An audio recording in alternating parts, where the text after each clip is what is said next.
روزی معلمی به همه دانش آموزای کلاسش بادکنک داد و ازشون خواست که بادکنک رو باد کنن، اسمشون رو روش بنویسن و بعد پرتش کنن توی حیاط مدرسه. معلم رفت توی حیاط و حسابی بادکنک ها رو با هم قاطی کرد. بعد 5 دقیقه به بچه ها فرصت داد که بتونن بادکنک خودشون رو پیدا کنن. با اینکه بچه ها با کلی انرژی دنبال بادکنک ها میگشتن، هیچ کدومشون نتونستن بادکنکشون رو پیدا کنن. این بار معلم به دانش آموزا گفت هر کی نزدیکترین بادکنک رو برداره و به کسی که اسمش روی بادکنکه بده. هنوز 1 دقیقه نگذشته بود که همه بادکنکاشون توی دستشون بود. معلم به بچه ها گفت این بادکنک ها مثل خوشبختی هن.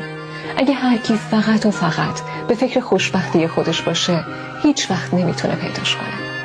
اما اگه به شادی و خوشبختی بقیه هم اهمیت بده، بالاخره خوشبختی خودش هم پیدا می‌کنه.